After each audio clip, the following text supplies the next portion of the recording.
Salvador Allende llega a la presidencia de Chile a fines de 1970. Su arribo al poder despierta la esperanza de millones de chilenos que sueñan con un país más igualitario. Durante su primer año en el gobierno, Allende produce grandes transformaciones económicas e institucionales que cuentan con un gran apoyo popular.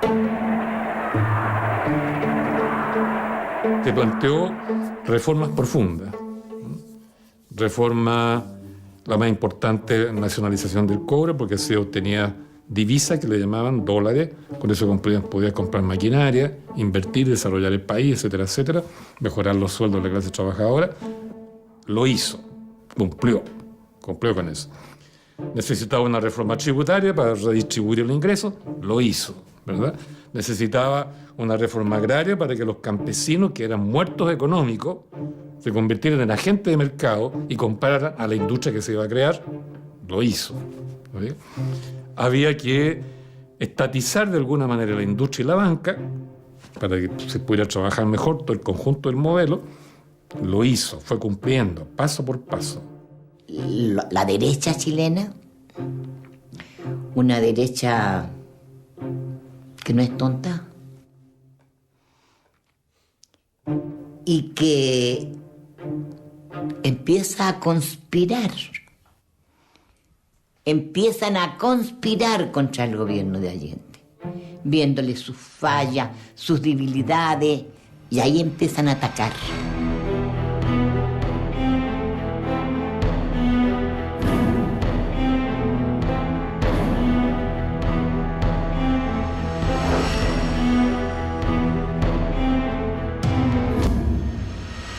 Monumento Nacional, residencia de... La presidencia de Allende marca un nuevo rumbo en las relaciones exteriores de Chile. Establece vínculos con los países no alineados, el bloque socialista y Cuba. También le da un fuerte impulso a la integración de Chile con los demás países de Latinoamérica. Debidamente autorizados, declaran que los gobiernos de Chile y de Cuba han resuelto restablecer las más amplias y formales relaciones diplomáticas, consulares, culturales y comerciales. Salvador Allende asume la presidencia luego de una extensa carrera política. Antes de ser primer mandatario es diputado, ministro de Salud y 4 veces senador. Al mismo tiempo se presenta como candidato presidencial en 4 ocasiones. Su asunción en 1970 es la culminación de un largo proceso.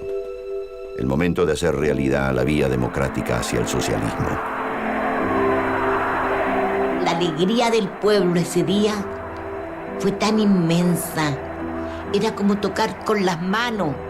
La risa, la alegría, era como que se hubiesen vuelto cosas concretas. Teníamos un gobierno nuestro. El gobierno que el pueblo había elegido democráticamente.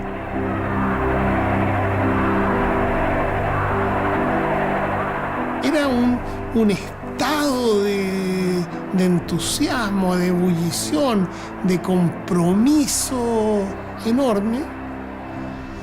Y al otro lado, un rechazo muy radical, muy sistemático, muy pensado y muy conspirado.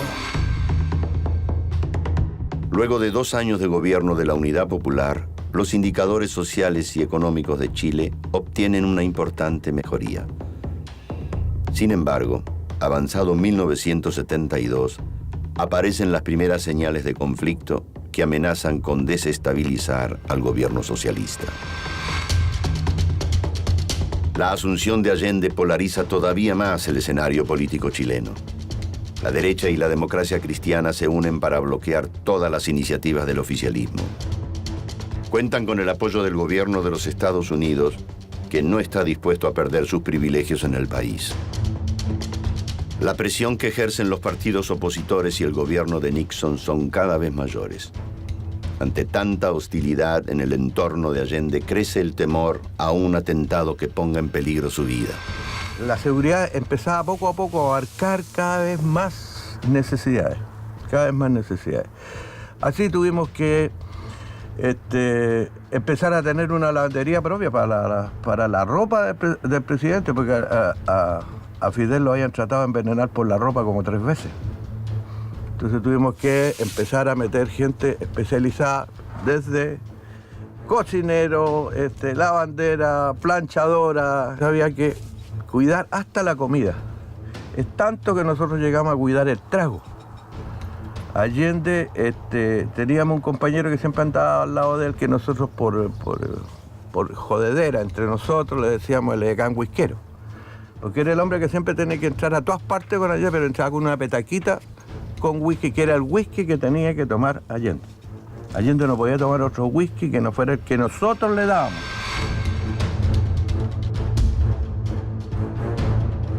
En el mes de octubre, la oposición logra sostener una paralización del transporte y el comercio que cuenta con el apoyo de trabajadores de la gran minería del cobre.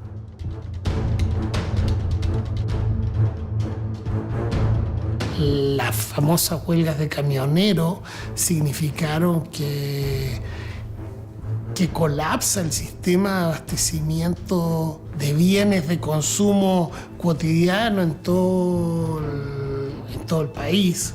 Se desata un economicismo que se acentúa cada vez más, en que los trabajadores, algunos te decían, si es mi gobierno, po. O sea, ese es mi gobierno, daba una atribución de pedir más de lo que podía darse. O sea, no entender que era el gobierno de todos los trabajadores y que en las manos nuestras estaba el hacer surgir al país. La derecha chilena, una derecha que no es tonta y que empieza a conspirar. Empiezan a conspirar contra el gobierno de Allende, viéndole sus fallas, sus debilidades, y ahí empiezan a atacar. La crisis económica se agudiza, motivada fundamentalmente por el accionar de los Estados Unidos. Perjudicados por las políticas de Allende, los norteamericanos están decididos a quebrar la economía chilena.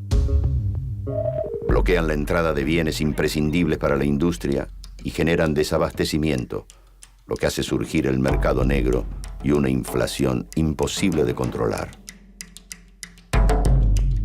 La sociedad chilena vive días convulsionados. Son muchos los que se movilizan para exigir el final del gobierno de Allende, pero también otros tantos los que salen a la calle para defenderlo. Tomaron cacerolas y empezaron a tocarlas las damas del barrio alto. Las señoras bien vestidas, con joyas. Fue tremendo. Nos pillaron desprevenidos. Nosotras las mujeres proletarias queríamos salir y pelear con esas mujeres. No dejarlas pasar para que desfilaran por el centro de la capital de Santiago. Allende dijo que no. Teníamos 53.000 mujeres dispuestas a irse de lucha cuerpo a cuerpo con las mujeres del barrio alto. Pero entendimos lo que nos decía el presidente, que podía haber una provocación mayor y esto volverse en contra del propio gobierno. Las elecciones parlamentarias de marzo de 1973 se convierten prácticamente en un plebiscito de la gestión de Allende. A pesar del aparente descontento social, la Unidad Popular crece en su apoyo y obtiene más del 43% de los votos. Para la derecha, estos resultados confirman la inutilidad de la senda democrática para derrotar al gobierno. Apenas 3 meses después, un sector del ejército se subleva y realiza un intento de golpe de Estado que es recordado como el Tancazo.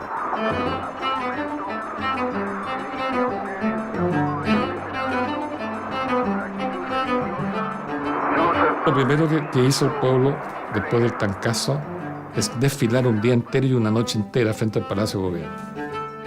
Allende, te protegemos, compañero presidente. Por lo tanto, llamo al pueblo, convencido en que me escuchará. Debe movilizar. Llamo al pueblo. Pero esa misma noche, el 30 de junio creo que fue, después del desfile se concentró la gente en la Plaza Constitución, frente al Palacio de Gobierno. Una cantidad enorme, no sé cuánta gente. Y la mayoría comenzamos, digo, pues me incluyo, comenzamos a gritar a cerrar el Congreso Nacional.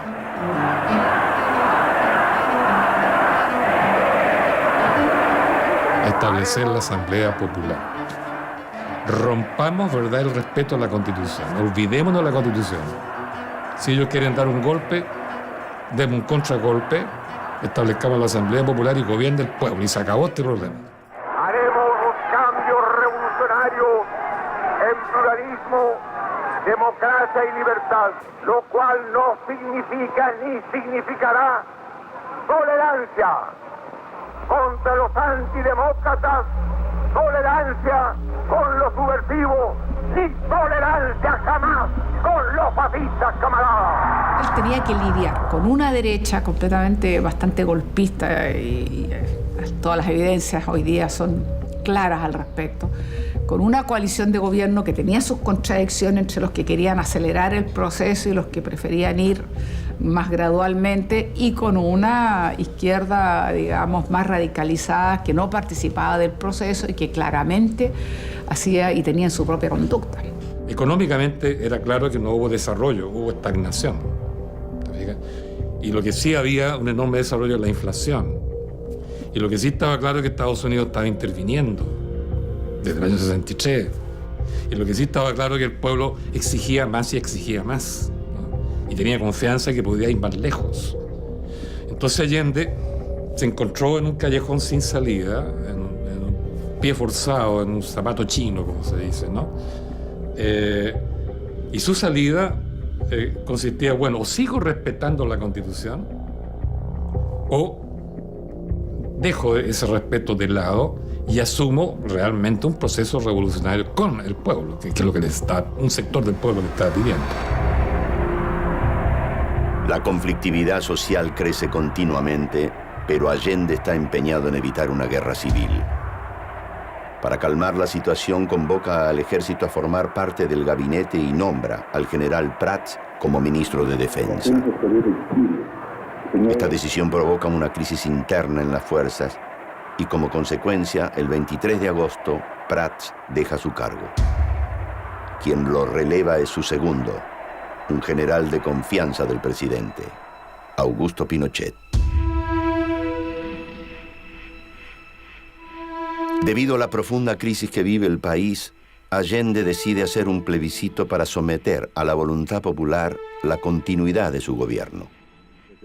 El día 10 de septiembre fue un día tremendo porque el presidente citó a todos los servicios de inteligencia y del ejército y las Fuerzas Armadas a una reunión que fue en La Moneda. Estaban todos los generales, los almirantes y los jefes de investigaciones y policía, donde les informó que iba a llamar al día siguiente a plebiscito.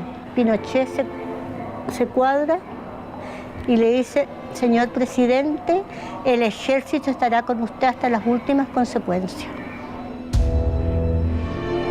El 11 de septiembre a la madrugada, Salvador Allende recibe un llamado del jefe de Carabineros que le informa que la Marina se ha sublevado en Valparaíso.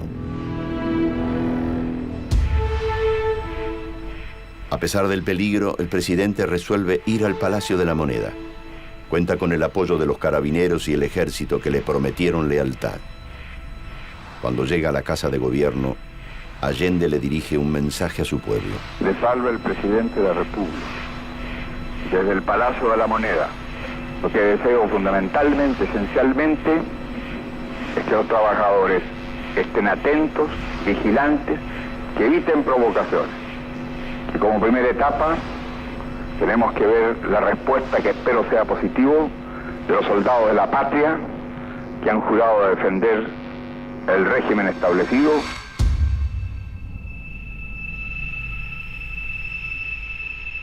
En el interior de la Moneda se vive un clima de mucha tensión. El presidente se encuentra rodeado por funcionarios y gente de su círculo íntimo que se acercó para acompañarlo en este difícil momento. Una cosa para mí, por lo menos muy importante, haber podido llegar, porque justamente pude vivir esas pocas horas. Después él nos pidió salir, con mucha angustia, porque nosotros no resistíamos. Naturalmente uno se sentía casi traidora de salir, de uno que quería compartir con esos médicos, con esos asesores, con esos ministros que habían llegado y estaban con él. Pero él insistió mucho y creo que tenía toda razón, de que no tenía sentido. Además, mi hermana tenía 7 meses de embarazo. Pero cuando lo vimos, y era exactamente esa dualidad, digamos. Era el líder político que estaba viendo cómo se iban a defender, qué es lo que se podía hacer, etcétera, etcétera, distribuyendo, ordenando, preocupándose los civiles, los asesores, toda esta gente que obviamente no tenía ningún entrenamiento para usar armas y que no sabía y que él prefería que se fueran. Había un grupo importante de detectives, que eran de la guardia del presidente. Había varios amigos del presidente, entre los cuales estaba yo, ¿no? Que era gente que no estaba preparada para ningún enfrentamiento de ningún tipo.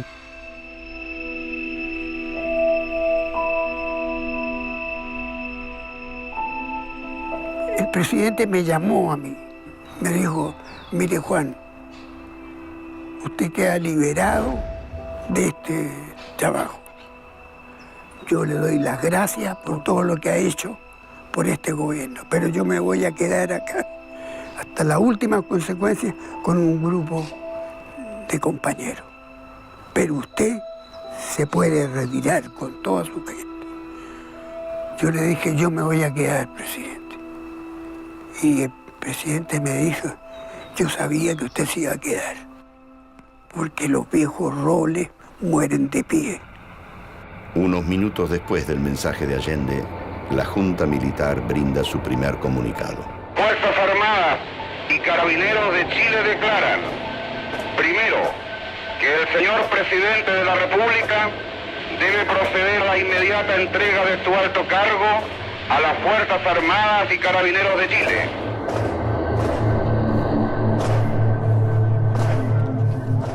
Cuando llegue el momento del golpe, el presidente Allende, lo primero que dice, cuando se da cuenta de la situación, lo primero que dice: ¿dónde estará el pobre Pinochet? ¿Cómo se habrá? O sea, pensando de que todavía era un aliado de él, y un hombre de su confianza.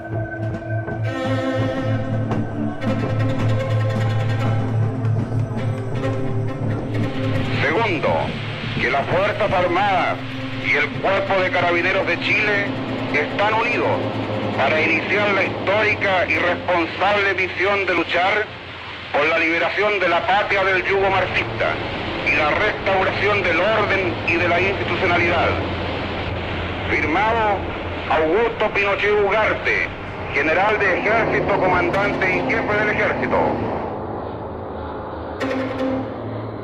Unas horas más tarde, el ejército y los carabineros dejan de custodiar la casa de gobierno para plegarse a los golpistas. La traición de las fuerzas de seguridad al presidente elegido democráticamente es total. Mis palabras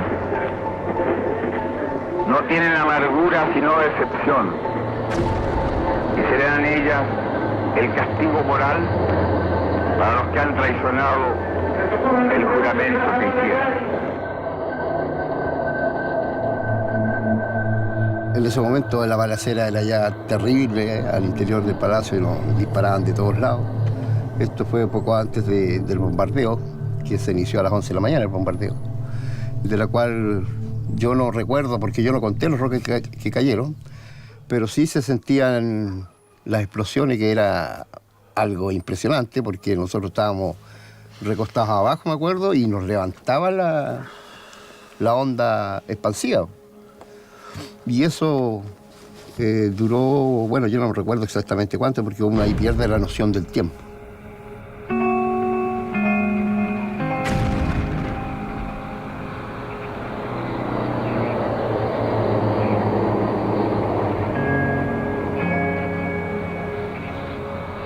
Después de horas de resistencia, Salvador Allende comprende que no tiene escapatoria. Con la serenidad de quien cumple su palabra, le dirige al pueblo su último mensaje.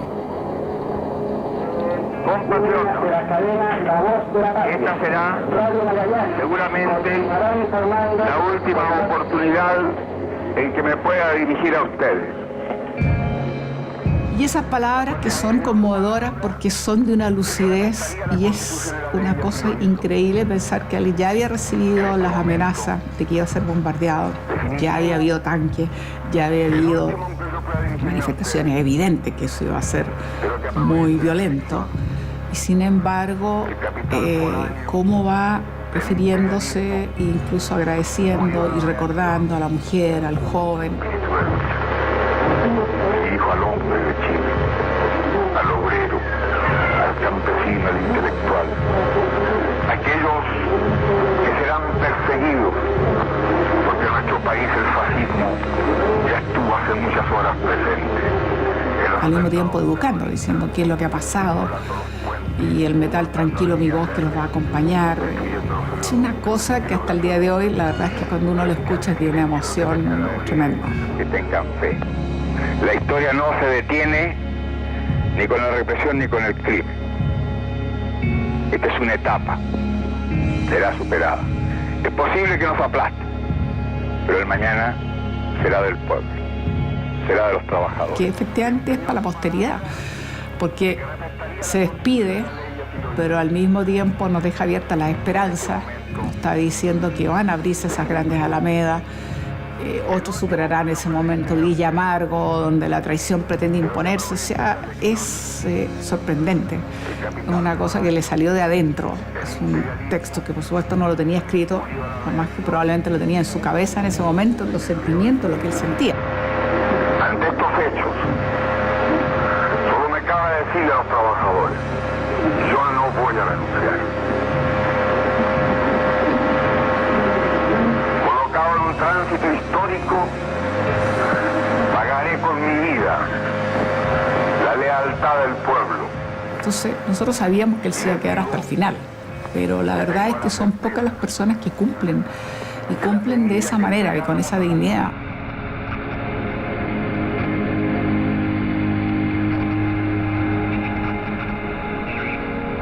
Las Fuerzas Armadas toman el control del palacio y ordenan la salida de todos los presentes. Antes de caer en las manos de sus enemigos, Salvador Allende se encierra en un salón, toma el fusil que le había regalado Fidel Castro y acaba con su vida. Estas son mis últimas palabras. ¡Viva el pueblo! ¡Vivan los trabajadores! Tengo la certeza de que mi sacrificio no será en vano. Tengo la certeza de que por lo menos será una lección moral que castigará la felonía, la cobardía y la traición.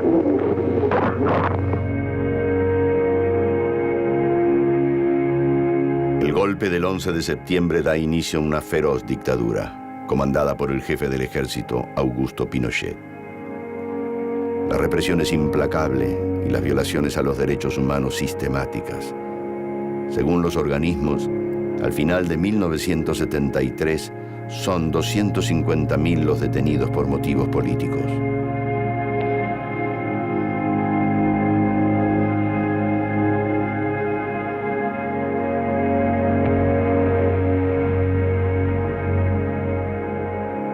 Luego del bombardeo a La Moneda, el equipo de ministros y colaboradores del presidente derrocado son detenidos y llevados a campos de concentración. Algunos de ellos sobrevivieron, otros fueron asesinados o todavía permanecen desaparecidos. La dictadura de Pinochet dio un giro drástico en las políticas sociales, culturales y económicas del gobierno de Allende. Fue necesario el terror y la muerte para detener la vía democrática al socialismo que había impulsado el líder de la Unidad Popular.